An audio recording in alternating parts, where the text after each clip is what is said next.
Thank you.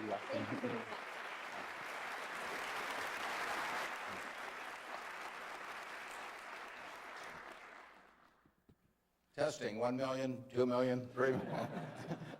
Well, you can always hear that anyway.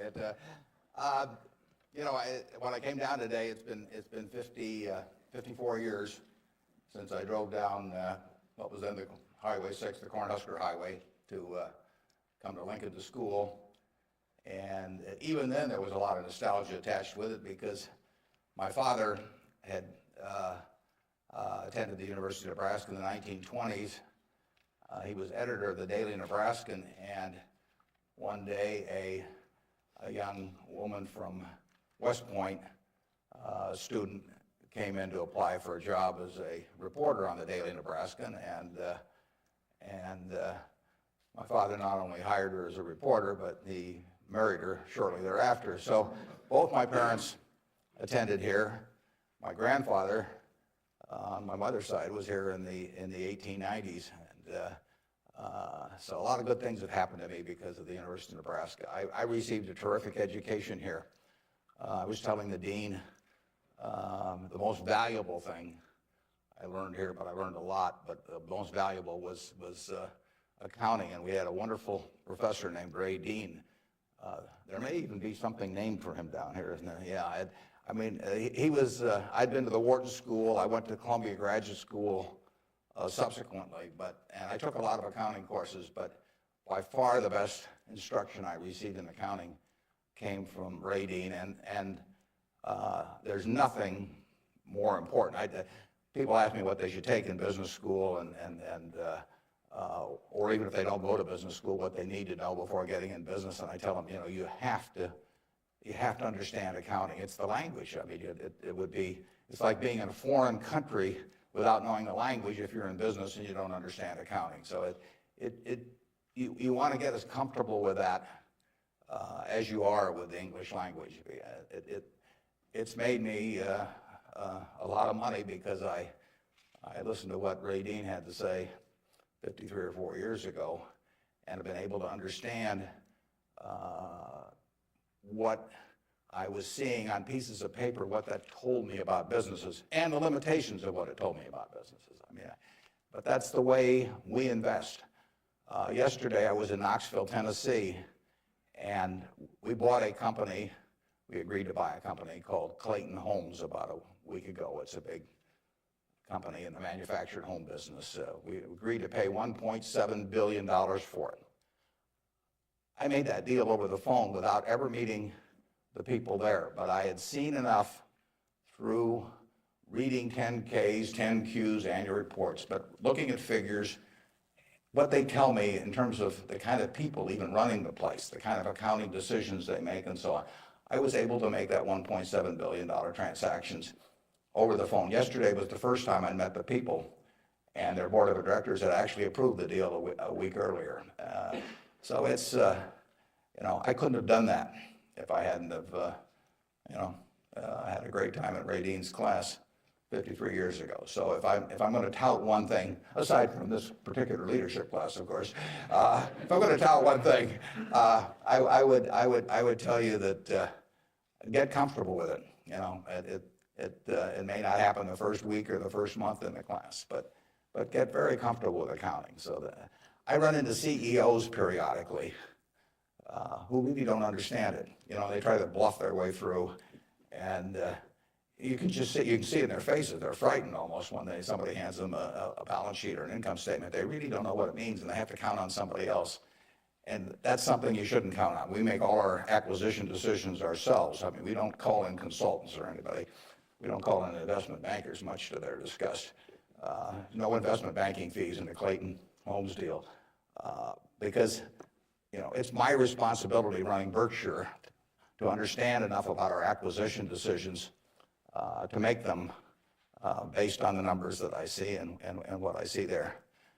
This course, however, is about leadership, and I'd like to talk just for a minute about that, and then I'd like to really talk about whatever's on your mind, and we'll get questions. But leadership obviously it's a very simple thing in concept. My job as the leader of Berkshire Hathaway is to have visions and goals for the company overall with a long time horizon attached to them, and then to get those goals accomplished through other people. That's what it's all about. I can't do it myself, so I have to know where I want us to get to. I have to see over the next mountain if possible, but then I have to get a lot of other people to look over that mountain with me and really do the job. I mean, they are the ones that get it accomplished. So it's getting things done through other people. Now, Berkshire is like many large corporations in certain ways, but it's really quite different in many ways.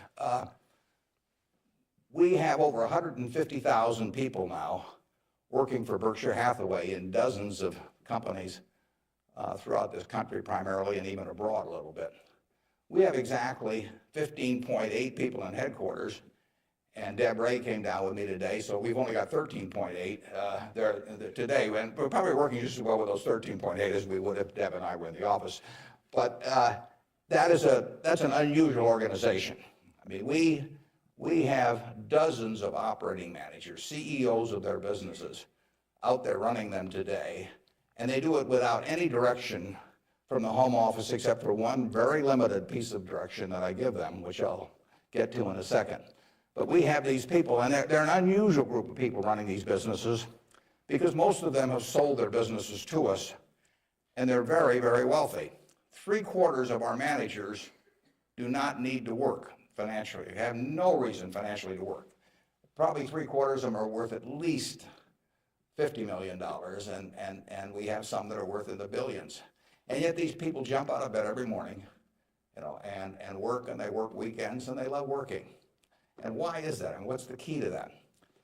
Well, the key really is the same reason I keep working. I'm 72. I'm getting Social Security now, so I should be in Florida, pushing shuffleboard around or something of the sort. But I do what I can do anything in the world I want to do. But what I want to do is run Berkshire Hathaway. Now, why do I want to run it that way? There's a couple things. A, I get to paint my own painting.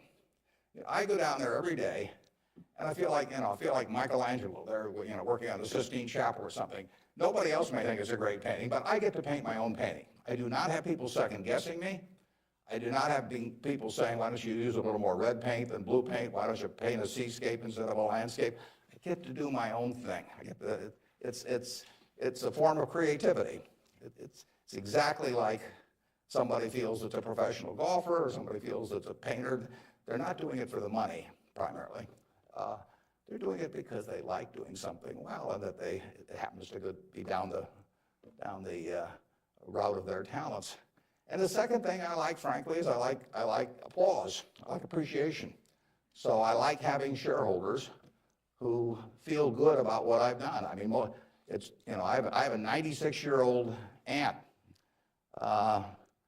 and her husband went to the University of Nebraska too, and she is. She has all her money in Berkshire Hathaway, and she counts on me. And she's out in Palm Springs now, and her whole net worth is in Berkshire. And I've got cousins, and I've got everybody in our family has got all their money in Berkshire. And so those people are counting on me, and that's kind of fun to have something where you can actually deliver for other people and change their lives in positive ways. As a matter of fact, we had a couple that nobody had ever heard of up until a few years ago, the Othmers in New York. They came from Omaha. Don Othmer went to Central High. Mitt Othmer, not sure which high school she went to in Omaha, probably South High. They left $750 million when they died. Nobody ever heard of them. And I think a substantial portion, went right here to the University of Nebraska. It was probably a total surprise to the university when they got, I don't know, you probably got $150 million or so. Yeah. Yeah, well, you should thank the Othmers, but nevertheless, you see the money, you see good things happening out of it. So it's fun. I mean, it's, it beats playing golf every day or something of the sort. So I say, if that's what turns me on, what's going to turn on these managers that are out there running things like Clayton Homes, or we've got a company, Flight Safety, that trains more pilots than anybody in the world. Flight Safety is run by an 85-year-old man, Al Yulshi. Al started the company with $10,000 in 1951. It now trains 4 or 5 times as many pilots as non-military pilots as anybody in the world. And he is there at 85, and it's a matter of public record. He's got $1 billion worth of Berkshire shares. He works 7 days a week. He loves it. And he loves it for the same reason that I love what I do. He gets to do it his way. He buys these big simulators that you train pilots in. He doesn't have to check with me as to whether to spend $15 million for a simulator. He doesn't ask me. He knows so much more about it than I do. Why in the world would he ask me? Well, I can't tell what kind of a plane I'm in, when I'm flying around. And Al is spending a couple $100 million a year on simulators, spending Berkshire Hathaway money, and he never checks with Omaha. He's never had to come to Omaha for any kind of meetings. He runs his own business, and that's what he loves in life. And I let him do it. I mean, that's my contribution to it, is really turning loose his energies. And they were properly directed before we bought the company 7 or 8 years ago. Why should I think that he couldn't keep running it after that? And like I say, at 85, he's still running it. The second thing that our managers like, in addition to this painting their own painting, is they too love applause. I mean, I try to be, I report in my annual report accurately what they have accomplished, but they accomplished a lot. You heard Susan Jock, I think, some weeks ago here. Susan came to Borsheim's, and she was making $4 an hour, $4 an hour. And at age, before she was 40, she became CEO of the second largest independent jewelry operation in the United States, from $4 an hour. But it's talent, and Susan knows more about, I don't know anything about jewelry, you could hand me a phony diamond or a real diamond, I couldn't tell the difference. But if I started telling Susan what to order in the way of jewelry, or if I started telling her what kind of terms to extend to customers or who to hire or anything like that, she doesn't need that in life. She really owns Borsheim's. We have the stock certificate, we get the profits. We get accustomed to. But it's her baby. It's her baby. She decides, everything about that place. And so it's her creation. And that feeling of ownership is really extraordinary, and it's so much better. I mean, it's the way I like to work, and it's the way, it's the way Susan Jock likes to work. It's the way Al Yoshi likes to work. And Susan, like anybody else in this world, loves being appreciated. I mean, there'd be something wrong with her if she didn't. And the truth is, nobody appreciates her more than I do. I mean, she is a talent. And we are lucky to have her, and we're lucky to have all of these other managers. So leadership at Berkshire really consists of taking a bunch of people who, in a baseball analogy, would be 400 hitters, and just handing them the bat and just telling them to get up their plate and take a big swing. There's very little to it beyond that. One thing I do is I send them a letter. We don't have meetings in Omaha. Some of our managers, there aren't any meetings, and there's no catechism or anything else. Once every 2 years, I send them a letter. This is it. Roughly one and a half pages or so. The only instruction they get from us. They don't send budgets to us. We don't care about those. Some of the companies use budgets, some don't use budgets. We adjust to them. Some of the managers I talk to a couple times a week because they like to talk frequently. Some of them I talk to literally once a year because they don't like to talk to me. And whatever, it's up to them. I adapt to them.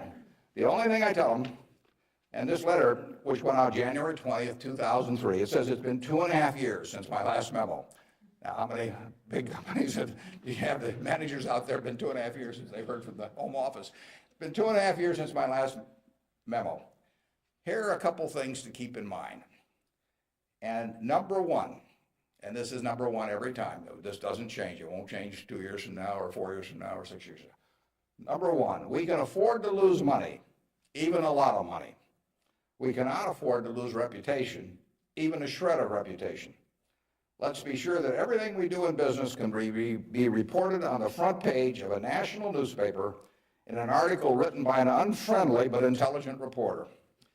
In many areas, including acquisitions, Berkshire's results have benefited from its reputation, and we don't want to do anything that in any way can tarnish it. Last year, Berkshire was ranked by Fortune as the 4th most admired company in the world. This year, we were 3rd in the United States. They just published it. It took us 37 years to get there, but we could lose it in 37 minutes. And that's the message. I mean, we can lose money. It does, nicer to make money, but we'll figure out ways to make money. But we can't lose a shred of reputation, because you don't get it back. And you can. I said 37 minutes, but you can lose it a lot faster than that. You can lose it in 5 minutes.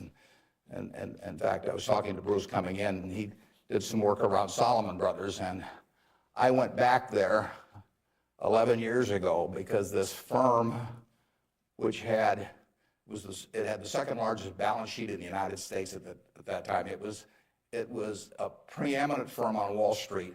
John Goodfriend, who ran it, had his picture on the front of Business Week as the king of Wall Street. And in late in April 1991, he made a fateful decision. It was reported to him that an employee down the line had flim-flammed the U.S. Treasury, had broken some rules, tried to play games with him. And John did not report that fact to the Treasury or to the Federal Reserve or to the SEC or to anybody else. He didn't do anything wrong himself, but he got behind the curve. He didn't report it. The president of the company, Tommy Strauss, didn't report it. If you saw that Katie Couric show on Sunday night on the Central Park Jogger, Tom Strauss was on there, but Tom Strauss ended up losing he was president of Salomon Brothers. John was chairman, John Goodfriend. They didn't do anything. They dawdled. And after a few weeks, the same guy that had committed the terrible acts earlier, on May 15th, he did the same thing again at a Treasury auction. And now they were in this terrible pickle because they had known about this on about April 28th, that this guy was a bad actor, and they hadn't done anything. And now on May 15th, he does the same thing again. And now if they go, they start feeling if they go and talk about it, the people will say, well, why weren't you in here before? So they just kept trying to shove it out of their mind and do other things. And it came within inches of destroying the firm. It destroyed their careers. I mean, John Goodfriend had spent 30 years in Wall Street and had a fine reputation. The king of Wall Street was brought down by one simple act of omission. All he had to do was pick up the phone. Jerry Corrigan was head of the New York Fed. He had to pick up the phone and say, Jerry, you won't believe this, but this crazy guy in our Treasury Department, a fellow named Mosier, has just done this thing, and I'm terribly embarrassed, and what can we do to make it right? I mean, and Jerry Corrigan, being Jerry Corrigan, would have turned red in the face and gotten very mad and issued a lot of language I couldn't repeat here, but in the end, he would have said, thanks for calling and telling us about it immediately, and we'll slap a fine on you or do whatever is appropriate. And the next day, the firm would have gone on fine, but John Goodfriend, actually, a perfectly okay guy, but he didn't act when it counted. And Tommy Strauss, who was number 2, the same way, and later on they were fined and in a certain way kicked out of the securities industry, and Salomon barely survived. 8,000 employees around the world had their future in real jeopardy because of that single act.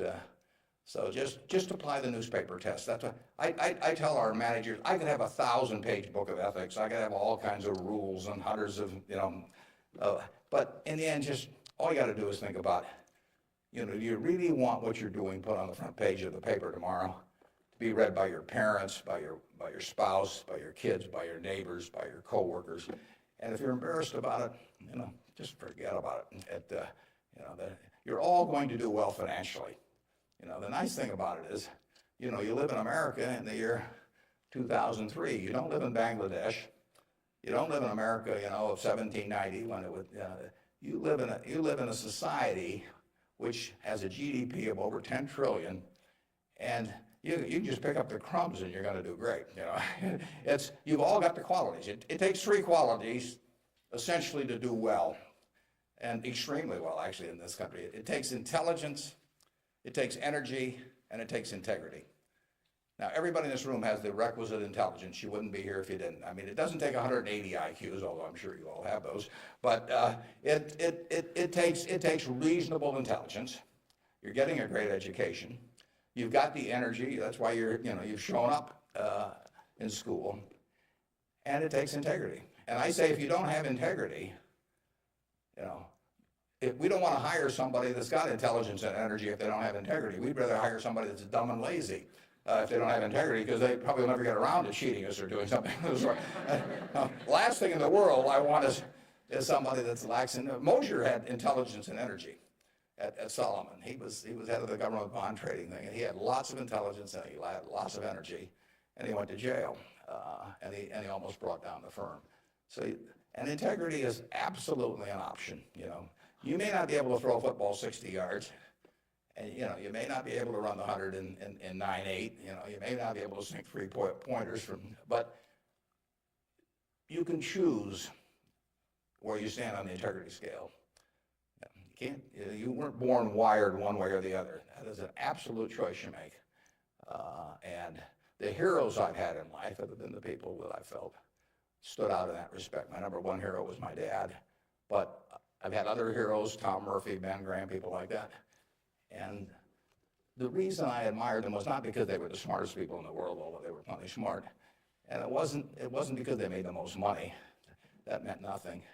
It's really because I felt they were the classiest people that I ever met in my life. I mean, I saw them behave over year after year after year in a way that I could write their story on the front page of any newspaper, and even in an unfriendly tone, and I could not do anything that would embarrass them in the least. They behaved extraordinarily well. And having the right heroes, is terribly important. You tell me who a 10-year-old's heroes are, and I can give you a pretty good prediction about how they're going to turn out. You want to choose your heroes very carefully, because you're going to look like them at some point, and you're lucky if you've got the right ones. I'll give you an aside, and then we'll get on to your questions. But it's something, you're not parents yet, most of you. But when you're a parent, you are the natural hero of your child. You're this great big thing, or there's two of you great big things, and there's a little tiny child dependent on you. You are the natural hero, and anything they get in school, subsequently, or anything else, they're going to be shaped more by what they see in this behavior of yours toward them than anything that will impact them later in their lives. And if they want you to be the hero, you can destroy that, of course, and you've seen it done many, many times. But actually, if the parents are proper heroes, the child is about 90% of the way home. And you're lucky if you've had parents like that. And you can be that to your children, or you can be something else. And you're shaping that person. It's nice to learn accounting when you get to Nebraska, but the behavior model that you take on is incredibly important. Let's talk about what's on your mind now. You can ask tough questions. It's more fun for me. And they can be about business, they can be personal, they can be political. You pick it out. And Morning. When you were rejected from Harvard Business School, is obviously somewhat of a failure in your mind. How do you adapt to your failures in life to make you more successful? Yeah, well, that's a very good question. How do you turn failure into a plus? And it's true. When I was at the University of Nebraska, one day I was reading the Daily Nebraskan, and it said in room 300 or something, at 3 o'clock, there will be this panel of three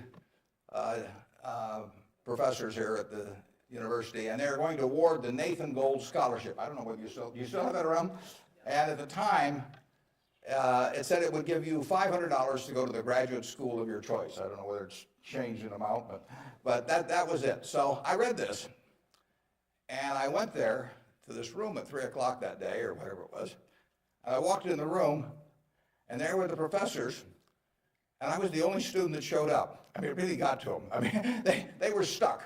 They kept waiting and looking at their watch and hoping there'd be more candidates, but no one came in. So I won $500 by default. And now those are usually my biggest triumphs when nobody else shows up. And so here I was. I had $500 to go toward it wasn't limited, any graduate school for a master's degree. So I applied to Harvard. My dad wanted me to. And I shortly heard from Harvard. And they said, go to Chicago and meet this fellow who interviews applicants from the Midwest. So I got on the train, and that's what you did in those days. And I spent about 10 hours on the Burlington going to Chicago. Then I transferred to another little interurban train to go up to this country day school where this fellow was the headmaster, and he was the big interviewer for Harvard.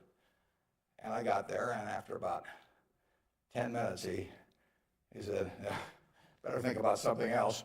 But, he come back later on. I was 19 at the time, and I looked about 12, and I acted about 8. So it was not a great combination. So he said, forget it. So I took the little interurban train back to Chicago, and I took the 10-hour train back to Omaha. And all the time I'm thinking, what do I tell my parents? It's kind of embarrassing. But it was the luckiest thing that ever happened to me. Because if I'd gone to Harvard, I would have gone to a 2-year business school. I instead applied to Columbia, where I could graduate in 1 year and get a master's degree. Luckily, that by the accident of it and being in the Nebraska National Guard, which did not get called up for the Korean War, I missed going in the Korean War. I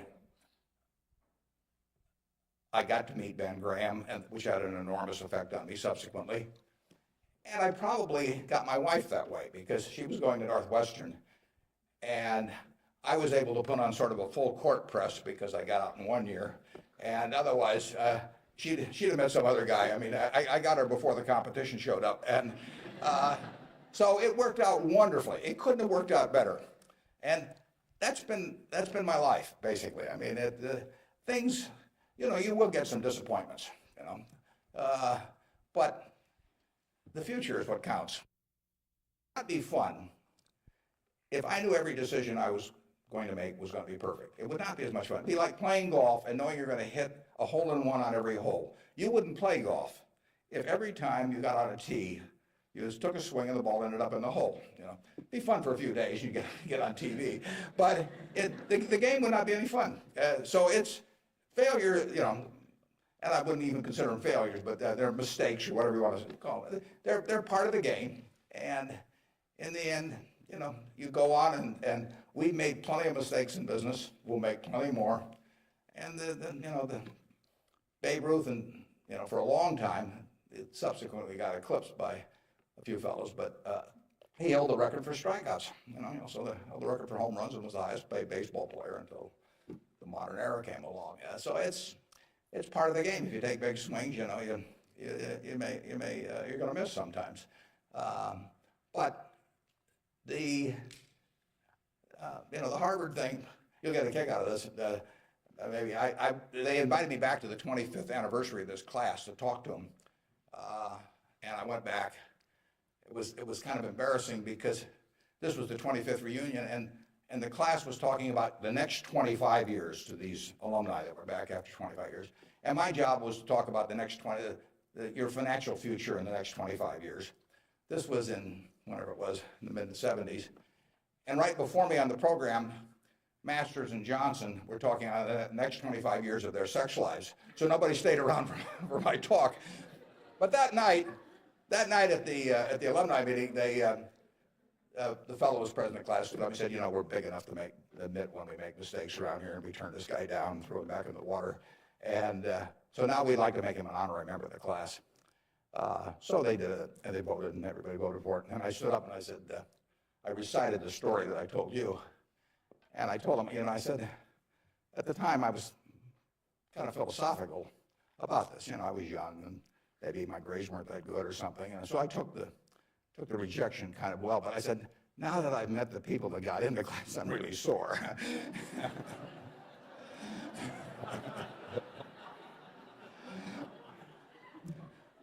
Okay, who's next? Yeah.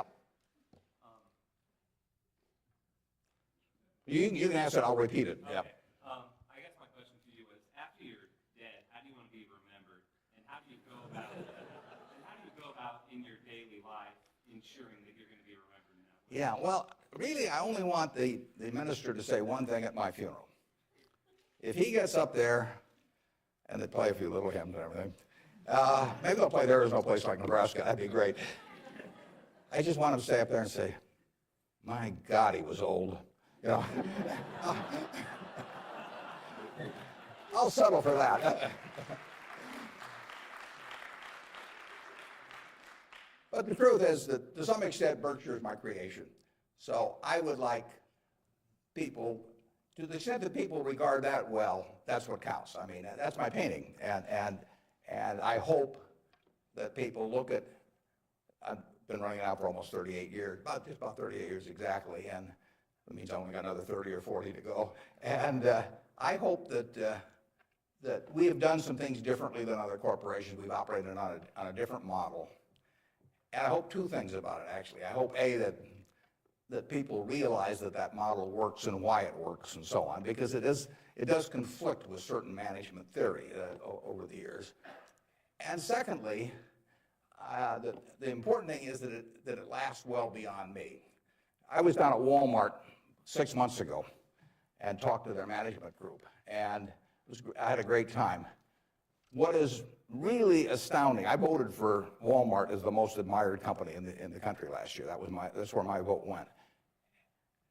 It was astounding what Sam Walton built, starting in Bentonville, Arkansas with a pickup truck, taking on JCPenney and Kmart and Sears and all of these people with no money, no real estate, no preference with vendors, no credit card lists, anything. He just took them on, and of course he just ran away from them.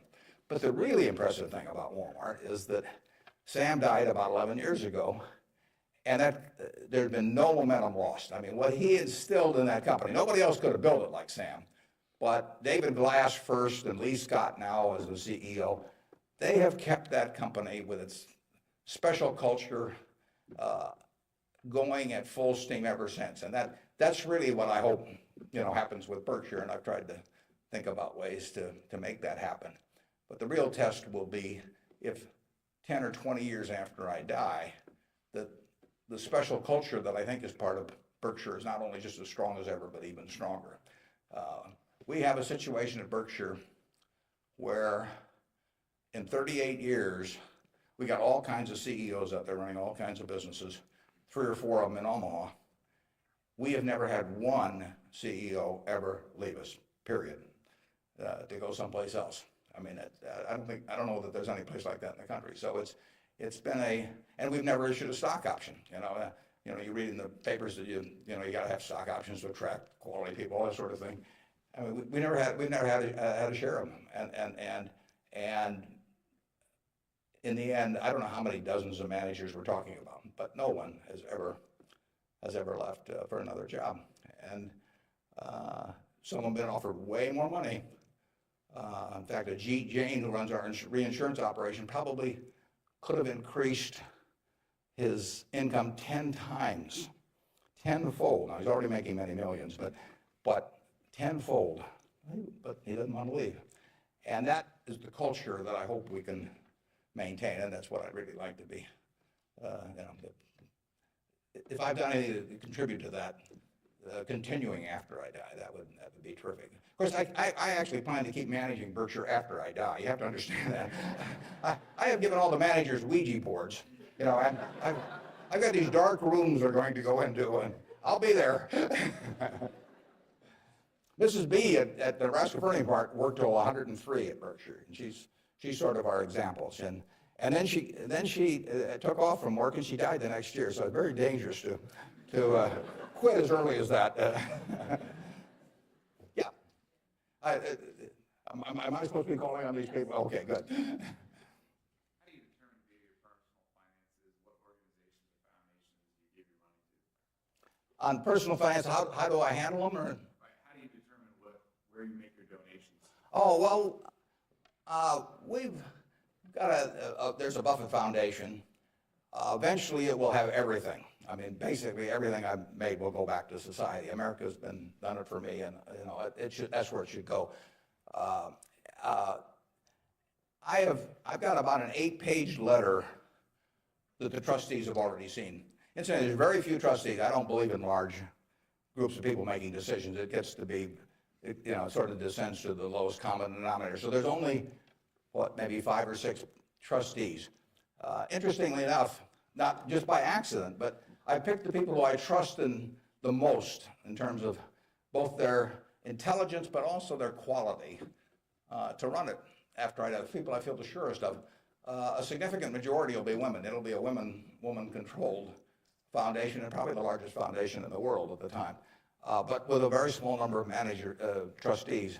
I have, in my letter, I tell them that I'm not going to give them any specific instructions as to what to do with the money. I tell them that their judgment above ground will be better than my judgment 6 feet underground. So in the end, I want them to do a couple of things. I want them to attack really big, important causes. I don't want them to give $1 million here and $1 million there and everybody that asks that they know and that sort of thing. So I don't want them doing things with an eyedropper. I want them to take very big swings. And then I want them to measure what they're doing by the importance of what they're doing as contrasted to the natural funding constituency for that. Now, taking the health field, you got the National Institute of Health spending billions and billions of dollars. You got all kinds of money going into medical research. It'd be crazy, in my view, for the Buffett Foundation to be engaged in medical research. It's not that the subjects isn't important, but there's already a huge funding constituency. It would be crazy for the money to go to Harvard or something of the sort. It isn't a fine educational institution, but you've got all of these people that give money to Harvard, and they've got a rich alumni base and all of that sort of thing. So I want the combination of a terribly important program and the lack of a natural funding constituency. Well, where do you find that? You find that with unpopular causes to quite a degree. Rockefeller felt somewhat the same way. It's interesting. He was the first major patron of any sort of black colleges in the United States. Now, if you think about it, black colleges had no funding constituency. Their alumni didn't have any money, basically, if you go back 75 or 100 years. So there wasn't any money coming, and people didn't build great businesses and then leave tens or hundreds of millions of dollars to the institution. And it was self-perpetuating. And so Rockefeller stepped in, and he took a group of black colleges and funded them in a very, very big way. And I admire that kind of a decision enormously. Otherwise, nothing would happen. And that's what I hope the trustees of the Buffett Foundation do. I was with Bill Gates last week, and I consider his foundation, he and Melinda together, because they're equal partners in it, I consider their foundation to be the most logical big foundation in the world. They're giving away about $1 billion a year. Now, Bill said to, and Melinda said to themselves, how do we save the most lives per dollar spent in the world? And they decided that in certain major medical areas, that what was being done abroad in many countries was zilch in terms of these things that were easily preventable by vaccines or various other things. And they decided they could save huge numbers of lives per $1 billion spent. But they'd be spending it, in places like India and Africa, where they would get no credit in the United States. No buildings with their names, no nothing. But that was their metric. And that's Bill's sole metric. He doesn't want to talk about, you can go to him with some proposition to stick his name on something, for $50 million. It doesn't interest him at all. It's a totally rational one, and he pours himself into it. He has educated himself on medicine, and particularly medicine outside the United States, in a way that I've never seen anybody. And I've got good news for you. This you should write down. On May 2nd, on public broadcasting, there will be a program where Bill Moyers is interviewing him, and Bill explains his philanthropic thinking. And I went there. It was taped at Columbia University, and in fact, you may even see me in the audience sitting next to Melinda. But it's going to be a great program. They took about an hour and 20 minutes, and it's going to get edited down to 56 or 58 minutes. But you will hear as cogent an argument for rational philanthropy on that program as you'll ever hear in your life. So it's interesting. That program came about because about 2 years ago, I asked Bill a question at a group I get together, something akin to what you asked him. I asked him to talk about the evolution of his philanthropic thinking. And there were a group of about 60 of us there, and he talked to us, and I mean, it was a fabulous talk. And I said, you know, you got to get that out in the public domain somehow. So this thing with Bill Moyers does that. If I die tonight, all my Berkshire shares, which are 99% of my net worth plus, go to my wife. She dies first, hers go to me, and then it all goes to the Buffett Foundation. And it will then be active on a very big scale. And those are the guidelines. And who knows what those problems will be. I mean, it might well have been civil rights in the early 60s. I mean, the civil rights organizations, you know, were not being funded by anybody. And I mean, money wasn't the big problem, but it was a problem in the civil rights arena. And there was no natural funding constituency for that. It was an important, very important issue, but it was an unpopular issue in many respects. And it seems to me that's where the money should go, particularly if you have it on a big scale where you can really do something. Depends when I die, but you know, 10 or 15 years from now, the foundation could really, I mean, it could have a lot of money. And so they could do some things that nobody else could attempt. And it won't be what people want them to do. You know, that's the nature of it. If it was what people wanted to do, it would already be being done.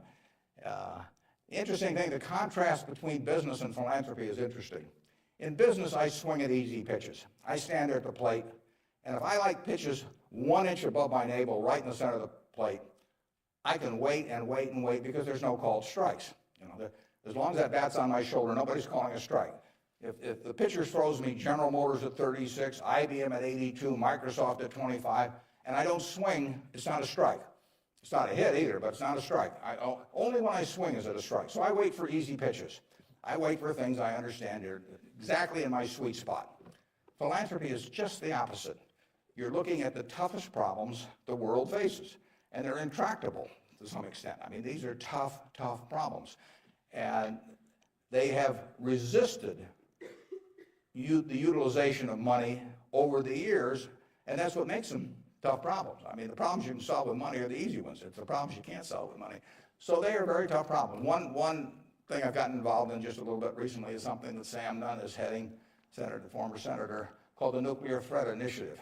And essentially, Sam Nunn, who is as well informed as anybody in the world on the subject and articulate and everything, is working on the problem of the nuclear materials and or nuclear talent that exists around the world that might become available to terrorists or to governments to impose on the rest of the society. And there are vast amounts of uranium and lesser amounts of plutonium, and there's a lot of unemployed Russian scientists and so on. So this is something that Ted Turner actually set up a couple of years ago and got Sam to handle. And because AOL Time Warner stock, which was being used to fund it from Ted, has gone down a lot in price, they've run short of money. So that's something I'm involved in. It doesn't, you know, it's not something that has any popular appeal. You can't send out something and get hundreds of thousands of people to respond. But that's the kind of thing that I think, you know, the foundation should be doing. Yeah.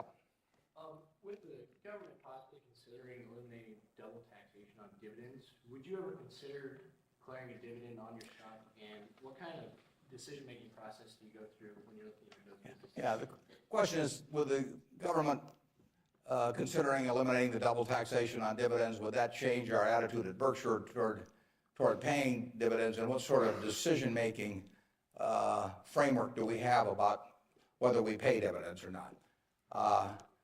Berkshire, I took it over in 1965, and we paid 10 cents a share one year. It happened in the late 60s. I can't remember it. I blocked it out of my mind. I must have been in the men's room or something, because that was the only dividend we paid. The determination is very simple on dividends, is can we retain $1 or $1 billion, or whatever the amount is, of earnings, and have that dollar become worth more than $1 in immediate present value. Now, even though it may not get used for a few years or something of the sort. In other words, is that dollar worth more than a dollar if kept in the business? Forgetting about taxes entirely. Let's assume a total tax-free society in terms of dividends. And the answer to that so far has been yes.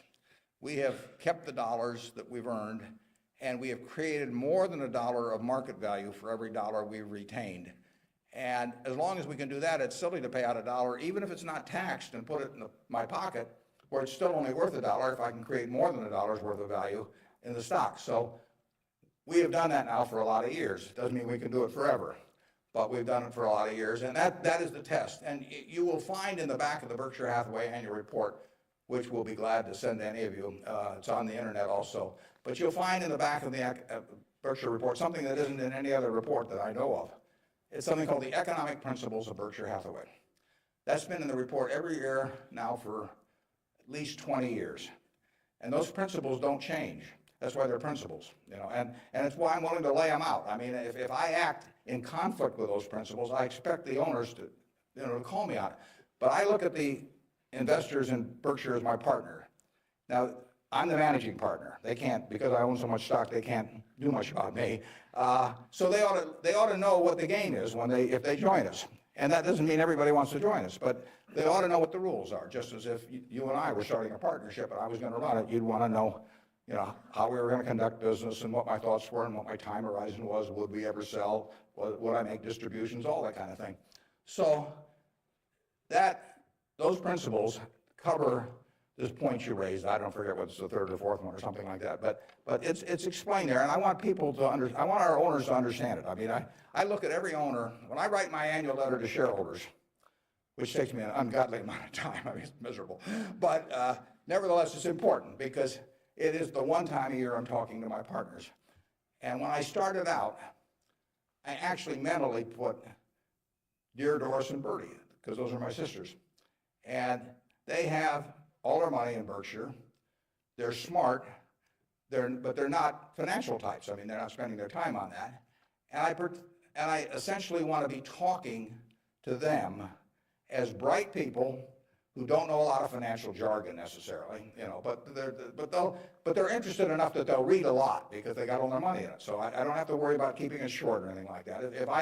If I'm talking about their money, I've probably got their interest, and I take that off at the very end, and then I take off Dear Doris and Bertie, and I put it to the shareholders of Berkshire. But I want to tell them exactly what they're in. I want it to be just as if our roles were reversed. That's always the test. If Doris and Bertie were running the place, and I was living in Carmel, California, like Bertie is, what would I want to hear from them, the managers? And one of the things I want to hear is just exactly the question that you asked. What is your attitude about distributing money from the company? Because I get to make that decision along with the board of directors, and they don't. And some managements withhold money that really belongs to their owners because they like building a kingdom. Some of them, do it out of fear or anything like that. I think I'm doing it for a rational reason, and I want to explain that reason, but I tell them how to test me on that too, because I think I should be tested. And it's a very important relationship that really has deteriorated over the years, in my view, between management and owners. I mean, you've seen in the last 10 years a slippage, in my view, of the behavior of American CEOs. I mean, obviously, all kinds of exceptions, but it's very interesting because they're not crooks or anything, most of them. There's a few, and they've gotten a lot of publicity lately. But nevertheless, they have behaved as most humans do. They've sort of picked up the behavior of those around them. That's why it pays to hang out with people better than you are. I mean, if you hang out with people better than you are, you'll become better yourself. Everybody behaves better that's around my wife. I mean, even including me, starting from a low base. But she just has that effect on people, and other people pull you down. I mean, when I was in the National Guard and we would go to camp, in about an hour I was reading comic books. Pretty soon everybody's reading comic books.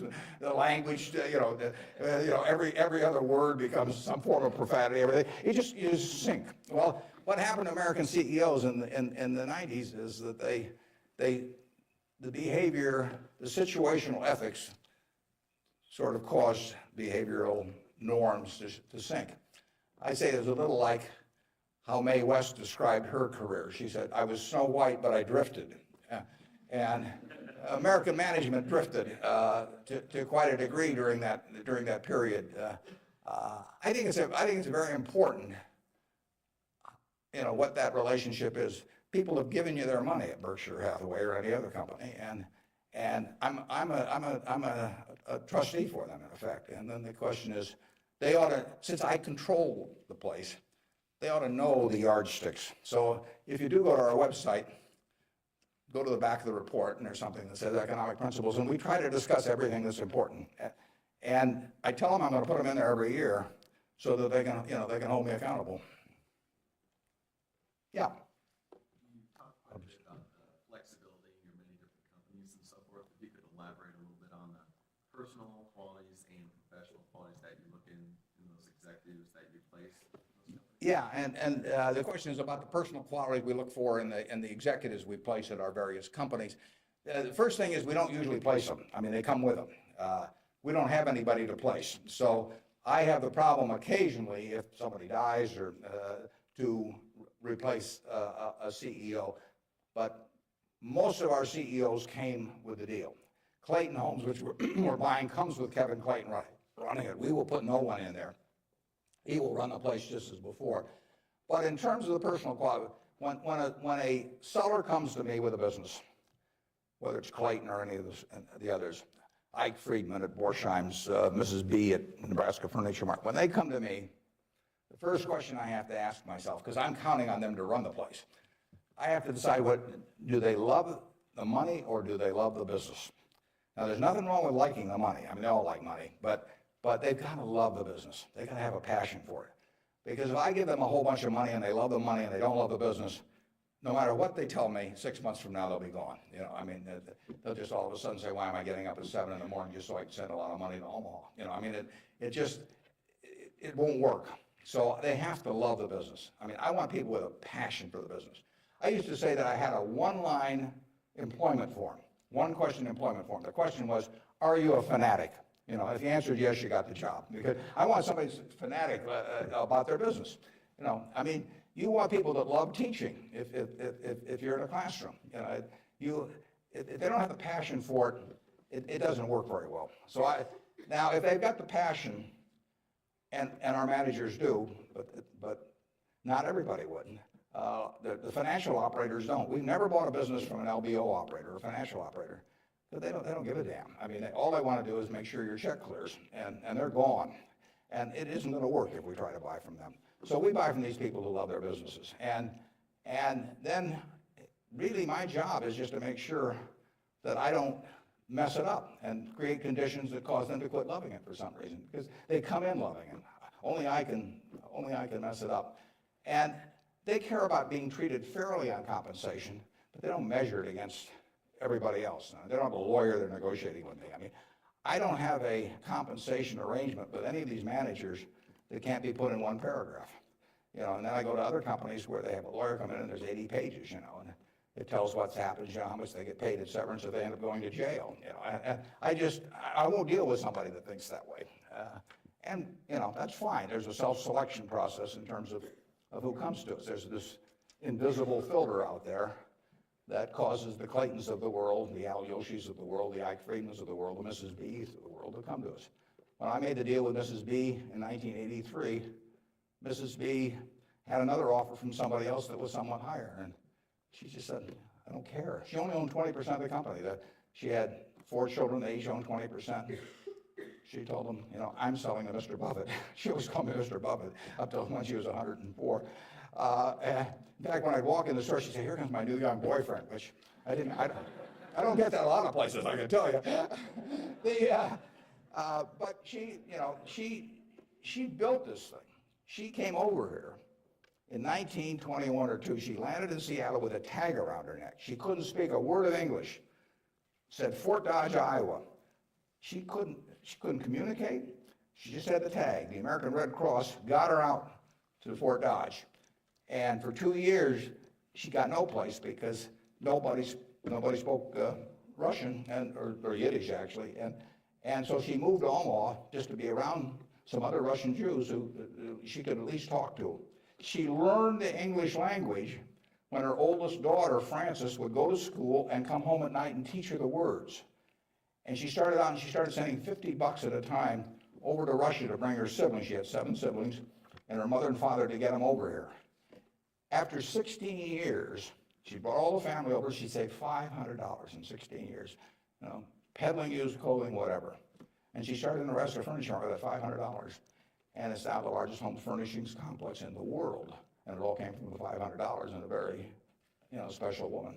And can you imagine building something like that and selling it, to some financial operator who's going to resell it, and try and go public with it a couple of years later? And it meant something to her. She wanted it to continue like it has continued. And those are the kind of people we want to attract. It isn't so much me selecting them, it's them selecting Berkshire. I mean, that's the key. And frankly, we've gotten to that position in this country where the people that do care about their businesses, good-sized businesses, there's no second choice besides Berkshire. We get them.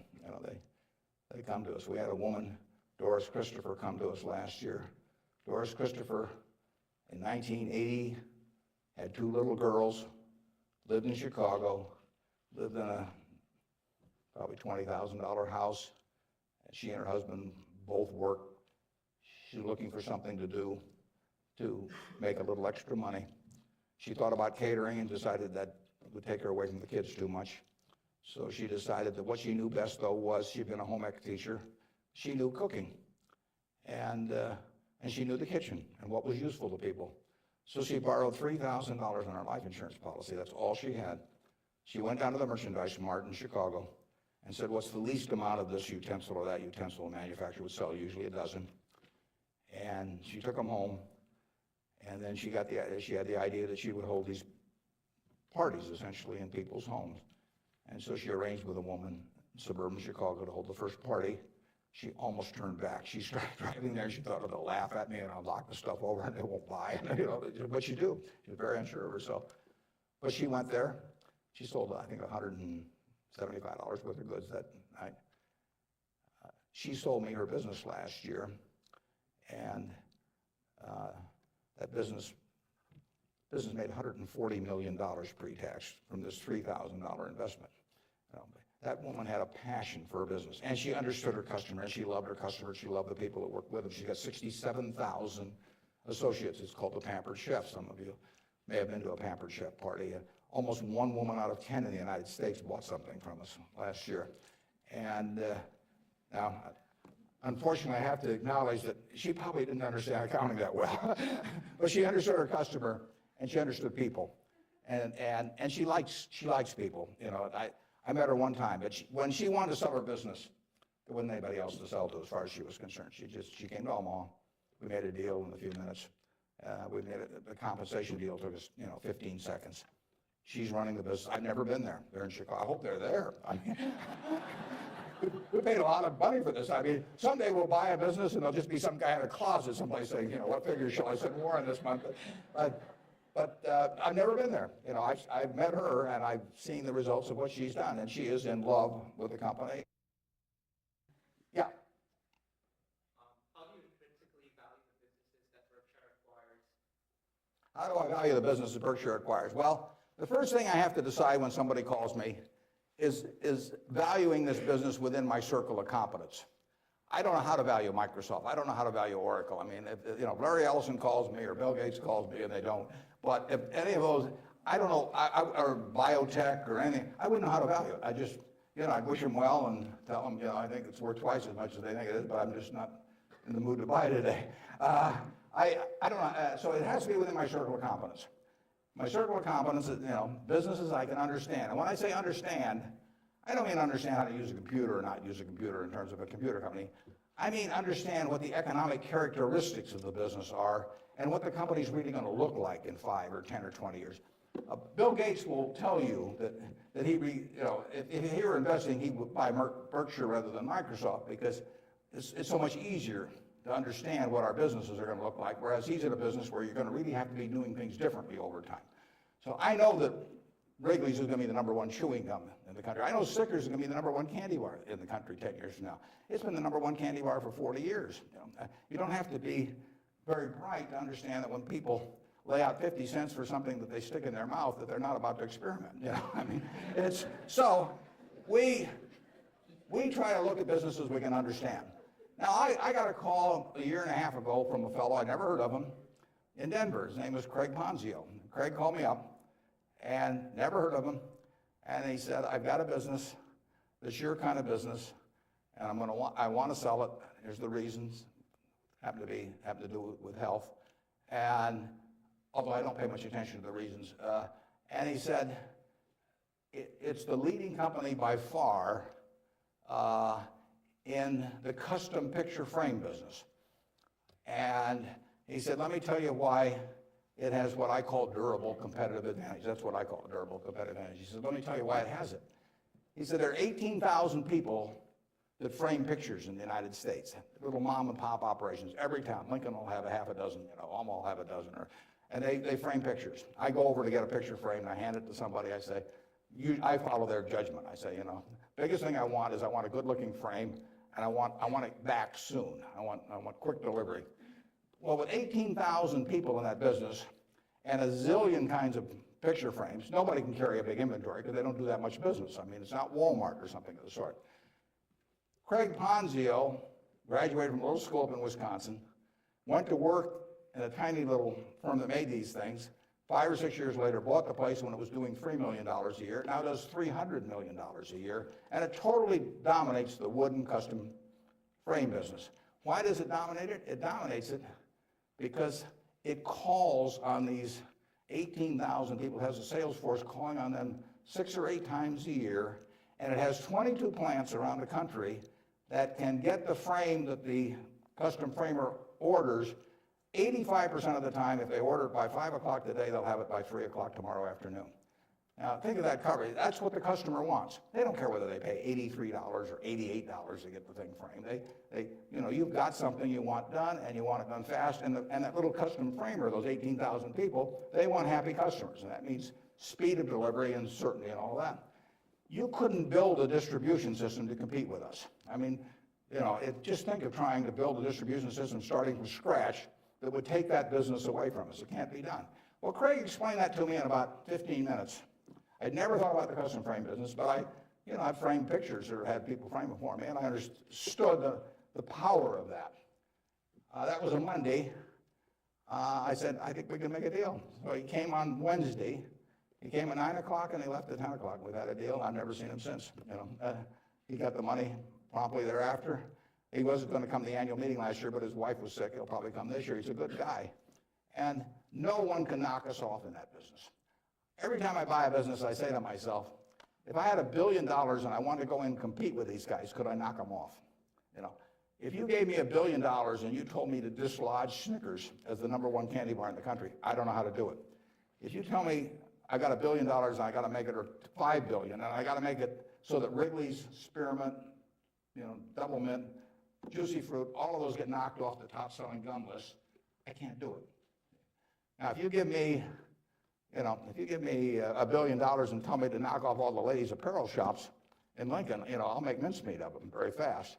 I mean, I have a very good business myself, but I can destroy them.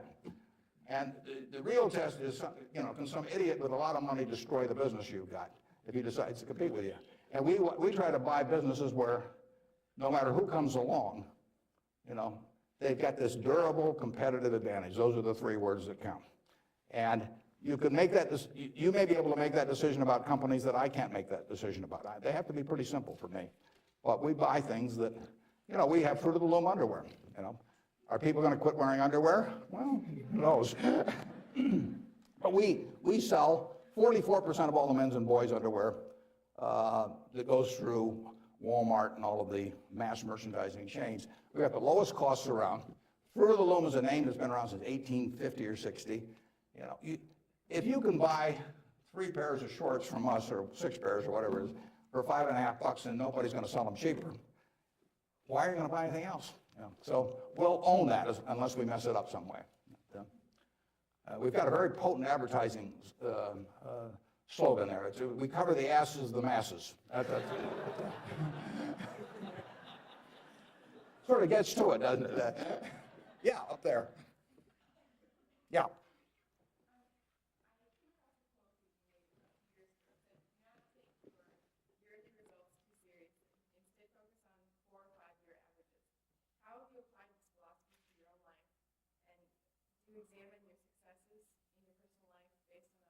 Could you repeat that just a little louder? I think I got most of it, but try me again. Okay.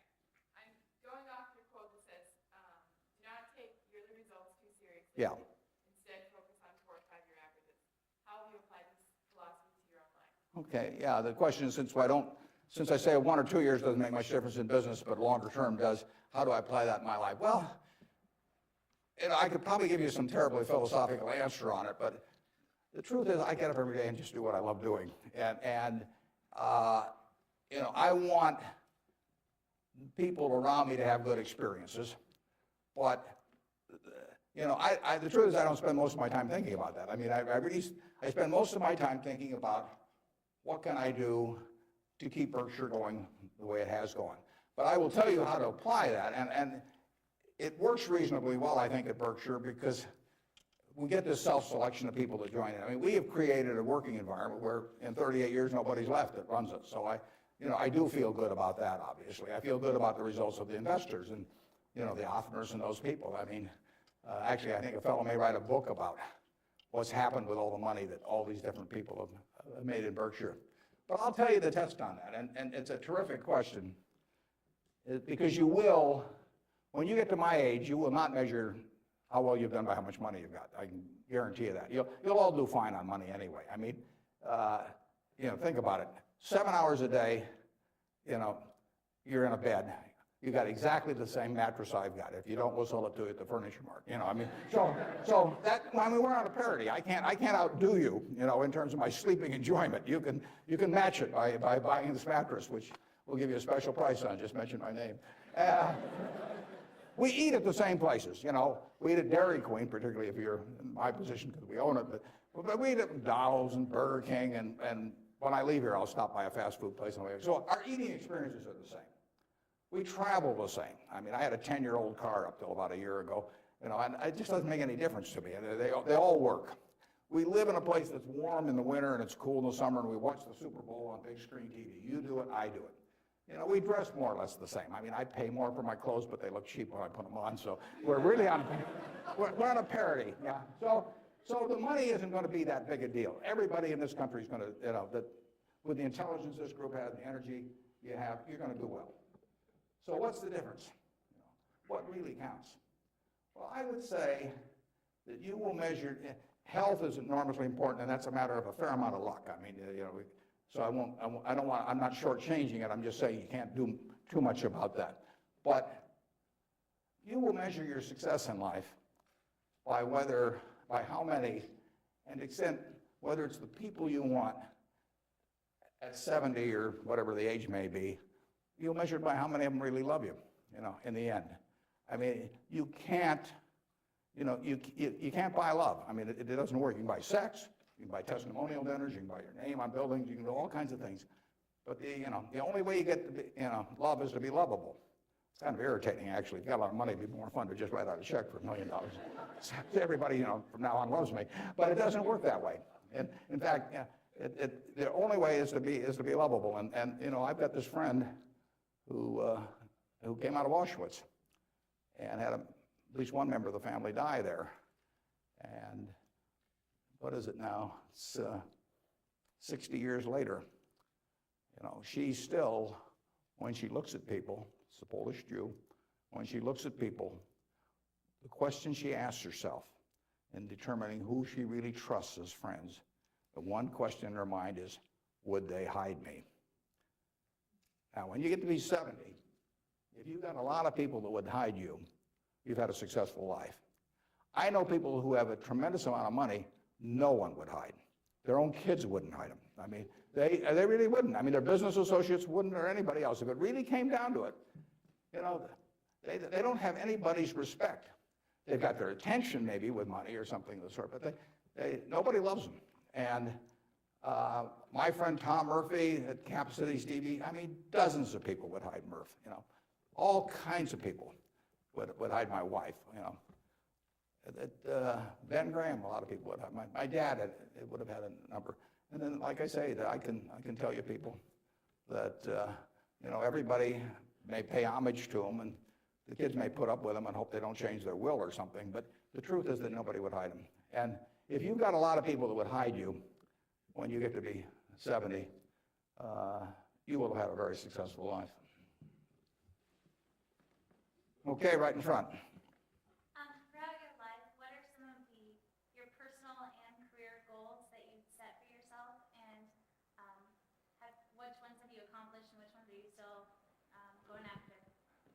Yeah, just in terms of personal goals or Just goals that you've set for your life that you've accomplished. Yeah, well, I would, you know, the truth is the main goal I've had has been at Berkshire. I mean, you know, it might be more admirable to say that I was feeding the poor or something someplace in India, but it isn't true. I mean, it's been the focus of my life most of the time.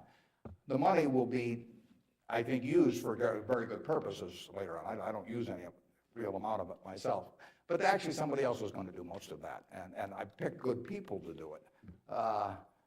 But you know, I've got 3 kids of which I'm enormously proud, and they like each other. They get, you know, they do things together. They work, you know, the family unit works extremely well. But my wife gets 99.9% of the credit for that. I mean, if you didn't turn out well under her, there's something really wrong with you. It's, you know, it's a life that's a lot of fun, but I do what I enjoy doing. You know, I play lots of bridge on the internet because I like to do that more than anything else. I used to do way more reading. I do a lot of reading, but I used to just read all the time. Now I spend 12 hours a week on the internet playing bridge, and you know, it's great. I will talk to the Microsoft Summit here in about a month, and I tell this group, and there's all these high-powered internet types, and I tell them, look, you know, you guys are all failures because here I am, got all kinds of money, you know. I've been fooling around with the internet now for 10 or 12 years. I spend 12 or 14 hours a week on it, mostly bridge, but I do, you know, the Google searches, and if I'm writing a talk, I look up all kinds of information on it. You know, I read the New York Times, the Wall Street Journal, 10 o'clock the night before, and all these things. And you guys are getting exactly $120 a year out of me. You know? I mean, that is a failure. They have not figured out how to get any money out of me. And I gave this talk last year, and this year I'm going to go back there and say, you've made no progress at all. You know, it's $120 last year, it's $120 this year, and in between I've had 600 hours of enjoyment and learned all kinds of things. So I do enjoy, you know, that. I enjoy that more than anyone. Now, when I was young, I thought I had a lot of money. I'd own a professional sports team, and I'd play golf all the time, maybe have my own private golf course, all kinds of things. Just doesn't mean anything to me, you know. I have something where 365 days a year, everything is good. I work around terrific people. One of them was here today that came with me, that drove me down. And I mean, I get to select the people I work with. That's a huge, huge luxury. I mean, literally, just think of if you had to work for a boss you couldn't stand, you know, or work around people that cause your stomach to churn. It's just what, I mean, it'd be miserable.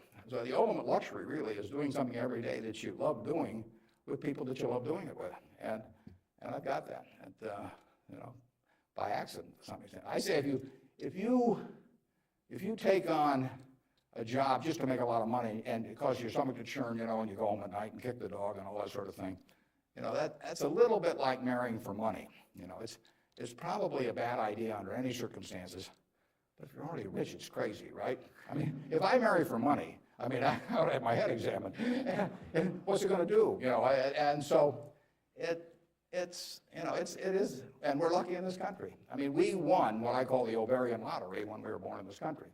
You know, it's 4 times or likely you would have been born in China, just about as likely you've been born in Bangladesh. You know, you're born in the greatest society in the world, so make the most of it and have a good time. Let's see, who's had, okay, up there. You 2 guys are next to each other, you can fight it out. What has, whether it be professionally or personally, kept you and your business in Omaha or in the state of Nebraska? Well, that's a good question. Why do I stay in Omaha? Well, I love it. And, you know, My grandfather went to Central High, my dad went there, my wife went there, my kids went there, and now my grandchildren are there. My grandchildren say they have the same teacher that my grandfather had. But there's continuity, there's friends, there's all kinds of things. I mean, there's no disadvantage to being in Omaha. I mean, I like New York when I'm there. I've got a house in California, and I get around some, but I can't imagine anything better. I mean, what doesn't it have? I have a home. I've never sold a house in my life. I have a home I moved into in 1958, so I've been there, 45 years or so. I'm 5 minutes from the office. I moved into the office in 1962. I've been in there 41 years. We've just gotten so we take a whole floor. It's taken us 41 years to where we can use a whole floor. Kind of discouraging. But there I am, 5 minutes from the office. Everything's easy, and it all works. I know I've known the doctors all my life. I've known everybody. I feel connected. My aunt taught in the public school system in Omaha. I named a scholar prize that I give after her. But I mean, it all means something. And I've lived in New York for a couple of years. I've lived in Washington, D.C. for some years. I never felt that kind of connection at all. So, and there's absolutely no disadvantage. I get the same information. Actually, with the internet and Bloomberg and all of that, no one can get any information any faster than I can get it. And there's just no downside.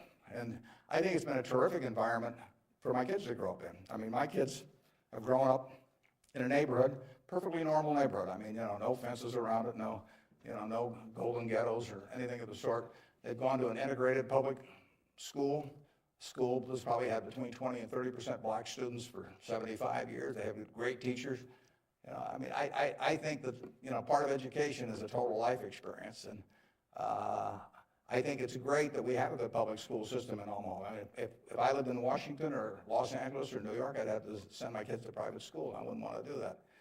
I'd do it because I wouldn't send them to a vastly inferior school just to prove some point.